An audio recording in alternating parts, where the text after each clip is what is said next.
പിന്നുള്ളൊരു വിഷയം എന്താണ്? ഇത് ഞാൻ പ്രസംഗിച്ചു പോയാലും നിങ്ങളെ കൈ കിട്ടണമല്ലോ, കുറച്ച് വിഷയനാണ്. മദ്യപിച്ച മുജാഹിദ് ഗുണ്ടകൾ. അതെന്താണിത്? മദ്യപിച്ച മുജാഹിദ് ഗുണ്ടകൾ. അത് മുജാഹിദിന്റെ ഒരു പുസ്തകത്തിലെ ഉദ്ധരണിയാണ്.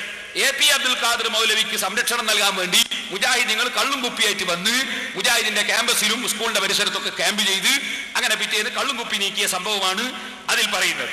അത് മുജാഹിദിന്റെ പുസ്തകത്തിൽ നിന്നാണ് കേരള രംഗത്തുനിന്നായി പുലർത്തിപ്പോകുന്ന ആശയാദർശങ്ങൾ 15-16 പേജിൽ നിന്നാണ് ഉദ്ധരിച്ചത്. അപ്പൊ മുജാഹിദീങ്ങൾക്ക് മദ്യപാനവും പ്രശ്നമല്ല. പിന്നൊന്നുള്ള എന്താ? പലിശയാണ്. മുജാഹിദീങ്ങൾക്ക് മദ്യപാനവും പ്രശ്നമല്ല, പലിശയും പ്രശ്നമല്ല എന്നാണ്. എന്താ തെളിവോതിയത്? കേരളത്തിൽ മുജാഹിദീൻ പുലർത്തിപ്പോകുന്ന ആശയങ്ങൾ കണ്ടി ഏതോ ഒരു വാറോല അഡ്രസ്സിലുള്ള ആൾക്കാരെന്നെ എഴുതിയതൊക്കെ. പക്ഷെ ആ അഡ്രസ് ഉള്ളവന് അവന്റെ അഡ്രസ് വെച്ച് എഴുതാൻ ധൈര്യമില്ല. അഡ്രസ് വെച്ച് എഴുതാൻ ധൈര്യമില്ലാത്ത ഏതോ ഒരു വ്യക്തി വാറോലയാക്കി എഴുതിനാ മൂപ്പര് വായിച്ചത്. ഞങ്ങൾക്ക് അങ്ങനെ പരിപാടിയില്ല, അവിടെ അങ്ങനെ നടന്നിട്ടില്ല, മുജാഹിദീങ്ങൾ കള്ളിന്റെ ആൾക്കാരുമല്ല. എന്നാലോ എന്നാ തിരിച്ചു കേട്ടോ, അഡ്രസ് പറയാൻ ധൈര്യമുള്ള ഒരു പത്രമുണ്ട് നിങ്ങൾക്ക്, സുന്നി അഫ്കാർ. സുന്നി അഫ്കാർ SKSSFകാരുടെ ആധികാരിക പത്രമാണ്. അഡ്രസ് ഉണ്ടായിട്ട് മൂടി വെക്കുന്ന ഭീരുക്കളുടെ എന്നല്ല ഞങ്ങൾ വായിക്കുന്നത്. ഞങ്ങൾ വായിക്കുന്നത് അഡ്രസ് ഉണ്ട്, അതോടൊപ്പം അത് തുറന്നു പറയാനും തൊലിക്കട്ടിയുള്ള SKSSFകാരന്റെ സുന്നി അഫ്കാരിൽ നിന്ന് വായിക്കട്ടെ. ഹെഡിങ് തന്നെ എന്താണ്? മദ്യം പള്ളിയിലേക്ക്, കാമിലി നാട്ടിലേക്ക്.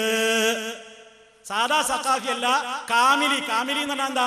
സഖാഫി ബിരുദം കഴിഞ്ഞിട്ട് പിന്നെ 2 വർഷം പ്രത്യേക സ്പെഷ്യൽ കോഴ്സ് നേടിയ വലിയ സഖാഫിയാ.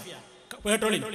കുടക് ജില്ലയിലെ മടിക്കേരിയിൽ നിന്ന് 6 കിലോമീറ്റർ അകലെ ഗദ്ദള മഹല്ലിൽ ഖത്തീബായി സേവനമനുഷ്ഠിച്ചിരുന്ന വയനാട് മാനന്തവാടിക്കടുത്ത വാളാട് സ്വദേശിയായ ഡാഷ് സഖാഫി അൽ കാമിലി പള്ളിയിലേക്ക് മദ്യം രഹസ്യമായി വരുത്തി കഴിച്ചതിന്റെ പേരിൽ നാട്ടുകാരിൽ നിന്ന് പൊതിരെ തല്ലുവാങ്ങി ജോലി ഉപേക്ഷിച്ച് കടന്നു കളഞ്ഞു. ഒരു പുതു മുസ്ലിമിനെയാണ് ഇയാൾ മദ്യം വരുത്താൻ ഉപയോഗപ്പെടുത്തിയത്. ഇയാൾ പള്ളിയിലേക്ക് മദ്യക്കുപ്പി രഹസ്യമായി എത്തിക്കുന്നത് ശ്രദ്ധയിൽപ്പെട്ട ചിലർ പിടികൂടി ചോദ്യം ചെയ്തപ്പോൾ ഉസ്താദിനാണെന്ന് തുറന്നു പറയേണ്ടി വന്നു. കാരന്തൂർ കാമിലി ബിരുദധാരിയുടെ ദീനീബോധം കണ്ട് സാധുജനം മൂക്കത്ത് വിരൽ വെച്ചു. മുഖം കെടലിന്റെ പുതിയ രൂപം ഇനി എത്ര കാണാനിരിക്കുന്നു എന്ന് കൃത്യമായിട്ട് അഡ്രസ്സുള്ളവര് അഡ്രസ്സുള്ള മാസികയിലല്ലേ എഴുതിവിട്ടത്. പിന്നെ നിങ്ങളെന്താ ഞങ്ങളെ പേരിൽ പറഞ്ഞത്? ഞങ്ങൾ പലിശന്റെ ആളുകളാണല്ലേ നിങ്ങൾ പറഞ്ഞത്? പലിശക്ക് മർക്കസ് പണയം വെച്ചത് ഞങ്ങളല്ലല്ലോ, അത് അങ്ങാടിപ്പാട്ടല്ലേ. കോടികൾക്ക് നിങ്ങൾ മർക്കസിൽ പണയം വെച്ചിട്ട് ബാങ്കിൽ നിന്ന് നിങ്ങൾ കോടികൾ പലിശക്ക് പണയം വെച്ച കഥകൾ പറയണോ ഞങ്ങളെ കൊണ്ട്? കുറ്റ്യാടിയിൽ അത് സ്ക്രീനിലിട്ട് കാണിച്ചിട്ടുണ്ട്. കുറ്റ്യാടിയിലെ സുന്നി സമ്മേളനത്തിൽ വെച്ച് SKSSFകാര് ഹസൻ സഖാഫിയെ പോലെയുള്ള ആളുകൾ അത് പറഞ്ഞിട്ടുണ്ട്. അതുപോലെ തന്നെ നിങ്ങളുടെ സിറാജിൽ നിന്ന് ഞാൻ ഉദ്ധരിക്കട്ടെ. സിറാജിൽ കൊടുത്ത പരസ്യം കണ്ടോ? എന്താ സിറാജിൽ കൊടുക്കുന്ന പരസ്യം? ഭാഗ്യക്കുടിയുടെ പരസ്യം. നിങ്ങളുടെ സിറാജിലല്ലാതെ ഈ മുസ്ലിമിന്റെ പരസ്യം ഈ മുസ്ലിമിന്റെ പത്രത്തിൽ എവിടെയാ ഉള്ളത്? നോക്കൂ നിങ്ങൾ. എന്താ പരസ്യത്തിൽ കേട്ടോളീ? സൗഭാഗ്യത്തിന്റെ ദിനങ്ങളുമായി വീണ്ടും കേരള ഭാഗ്യക്കുറി ടിക്കറ്റ് വിൽപ്പന ഇന്ന് പുനരാരംഭിച്ചിരിക്കുന്നു.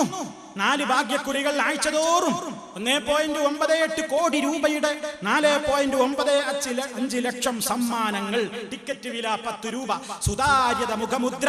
ജനങ്ങൾ വിധികർത്താക്കൾ. സമ്മാനവും തൊഴിലും നാട്ടാർക്ക് എന്ന് പറഞ്ഞിട്ട് ഭാഗ്യക്കുറിയുടെ പരസ്യങ്ങൾ കൊടുത്തില്ലേ? ഏതായി ഹംറും ഭാഗ്യക്കുറിയൊക്കെ? അല്ലാഹു സുബ്ഹാനഹു വ തആല ഞങ്ങളെ പഠിപ്പിച്ചിട്ടുണ്ട്. ഞങ്ങൾക്കൊരു കിതാബുണ്ട് പേരോടെ, ഞങ്ങൾക്കൊരു റസൂലുമുണ്ട്. ആ റസൂല് ഞങ്ങൾക്ക് ഓതി തന്നൊരായത്തുണ്ട്. ഇന്നമൽ ഖംറു വൽ മൈസിറു വൽ അൻസാബു വൽ അസ്ലാം എന്നിങ്ങനെ പറഞ്ഞിട്ട് കള്ളും ചൂതാട്ടവും ഒന്നും പാടില്ലാത്ത കാര്യമാണ്.